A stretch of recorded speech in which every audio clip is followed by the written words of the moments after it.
Infertility in women is very common in our society. So today we are going to be looking at pelvic inflammatory diseases and how infections cause infertility in women. Good day everyone and welcome to my channel. I'm a seasoned and certified medical microbiologist and I'm popularly known as the medical professional with the difference because I bring you knowledge like no other to the comfort of your living room to your doorstep. If you're a returning subscriber, I want to say thank you.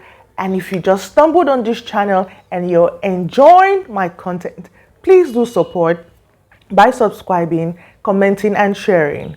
God bless you. Let's roll in. Welcome back. In today's class, we are going to be talking about the infections that actually prevent us from getting pregnant. That is pelvic inflammatory diseases, the infections that cause infertility in women. We all know that the female reproductive organ is very, very sensitive. And when we are talking about these diseases that affect the female reproductive organ, we are talking about the ovaries, we're talking about the fallopian tube, we are talking about the cervix, we're talking about the vagina and the uterus. So these are the structures that actually make up the female reproductive organ. Now, we'll dive into how it is caused, how these diseases or these infections can lead to infertility in women. And the first is sexually transmitted diseases. And we're talking about gonorrhea and chlamydia. Gonorrhea and chlamydia are caused by bacteria. And normally when it starts in the vagina. But in that primary stage, it will affect only the vagina. And if it is not treated with time or in its primary stages, it will move to the cervix, to the uterus, to the ovaries, to the fallopian tube. So a lot of women are asymptomatic. That means they don't have any symptoms when they have a sexually transmitted disease or an infection in their vagina or in their reproductive organ. It's only when it gets to its tertiary stage and they start having fever, they start having abnormal bleeding, they start having excruciating pain during sex or urination that they run to the hospital. The next point on how these infections cause infertility in women is douching. Vaginal douching, to be precise, where women do send water or concoctions into using a pump to pump into their vagina to wash in the name of washing or cleansing their vagina. But what they don't know is if they have an infection in their vagina or around their vulva, they will actually facilitate the movement of that bacteria from the vagina to the cervix and to the womb, and it will move to the ovaries and the fallopian tube. This can also occur with women who actually use their fingers to wash their vaginas. As you take these bacteria or these microorganisms from your vulva or from the opening of your vagina and you wash in, you move them into your vagina. And as the bacteria begin or the microorganisms begin to grow, they move to the cervix, to the uterus. And that is very, very dangerous. Now, the third point on how it could be caused is if you go through or you have gone through medical abortions, either through the abortion pill or either through the surgery. Through the abortion pill, if the fetus doesn't come out completely, if there are remains of fetus in your uterus or womb, what happens is they would cause an infection. And when that infection is not noticed in time, the infection will begin to spread to your ovaries, to your fallopian tube.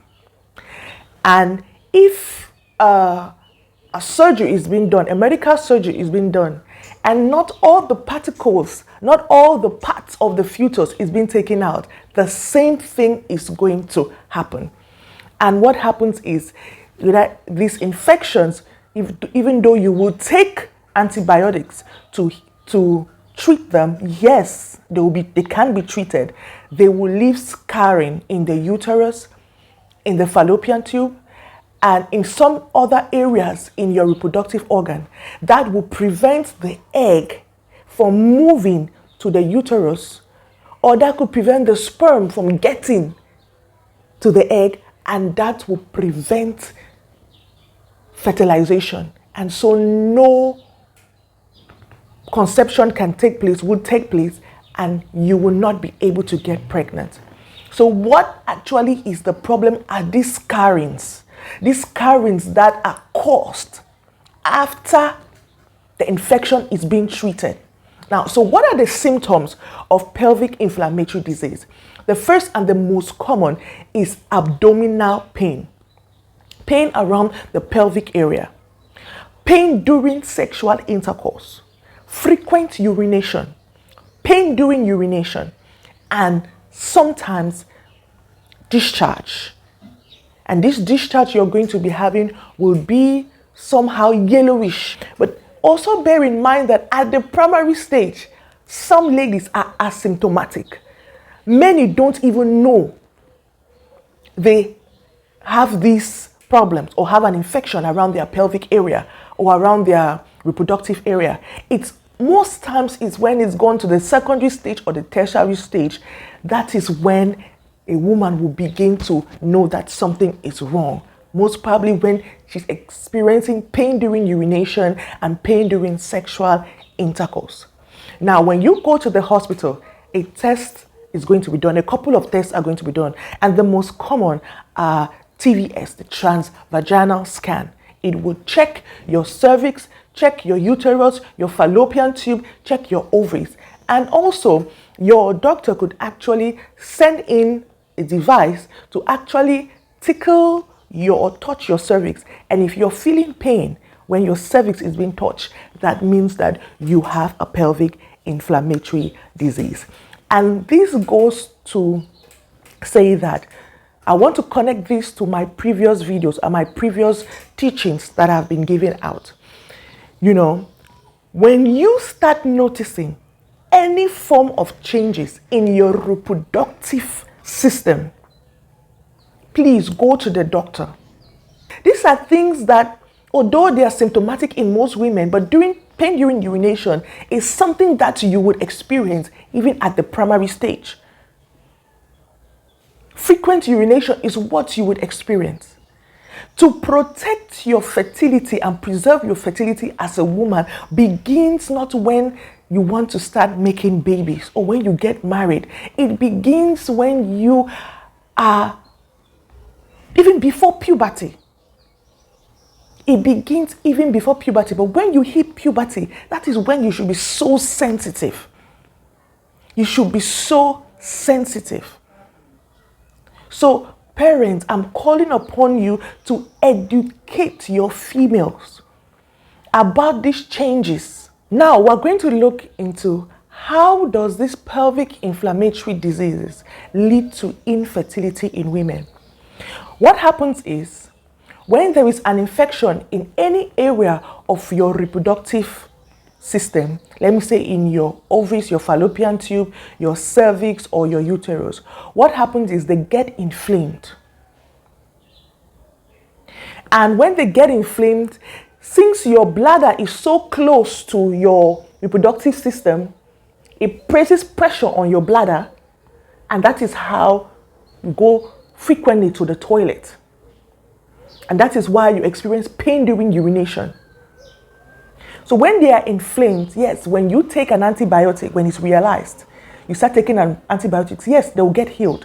But just like any other wound that you have on your skin, it will leave a scar. And that scarring causes problems when it comes to fertility. Most times, a lot of people who have had pelvic inflammatory diseases have a lot of ectopic pregnancy.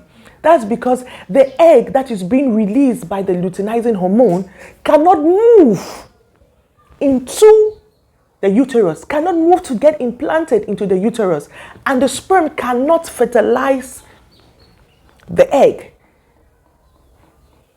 In some cases, although it gets fertilized, the sperm may meet the egg up around the fallopian tube. It will not be able to move down into the uterus because of that scarring. That scarring will block the movement. Even though the luteinizing hormone is present to move, is available, is actually acting to move this fertilized egg into the uterus. So this is how infertility is caused in women. And it is a very serious problem. I'm going to advise every female, every once a year, go for a transvaginal scan, go for your pap smear test, do your HIV test, your test to check if you have any sexually transmitted diseases. These are things you need to do once every year. Just keep aside some money and do that. And this is not only for females who are single. This is also for women who are married. Your reproductive health is so important. When an ectopic pregnancy occurs due to these pelvic inflammatory diseases, what happens is when the baby starts to grow in the fallopian tube, in about 2 months, 3 months, 4 months, the baby will not be able to grow in that fallopian tube, and that will be causing a lot of pain to the lady. What happens is she'll need to rush to the hospital to get her fallopian tube to be cut. And that is already one thing that can reduce your chances of getting pregnant. Yes, you can get pregnant with the other fallopian tube, but it reduces your chances. Preserving your sexual health is very important, ladies. As young as you are, you need to be preserving. Once you hit puberty, you need to be even more sensitive. Especially if you start getting sexually active before you get married. The treatments for these pelvic inflammatory diseases are antibiotics. There are many, doxycycline, there are many, ciprofloxacin, there are many on the market, but go to your doctor, get tested so that an antibiogram will be done to find out which antibiotic is very sensitive. When this pelvic inflammatory disease reaches the tertiary stage, it is very dangerous. Because at that point, doesn't only infect your reproductive organ, microorganisms or the bacteria has also begun entering your blood. And this can cause septicemia.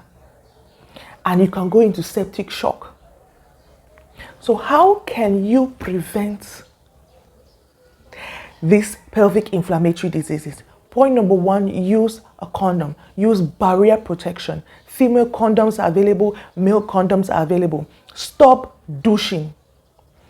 Stop doing vaginal douching, sending your hands, sending concoctions water to wash your vagina. Your vagina is self-cleaning. The third point is abortions.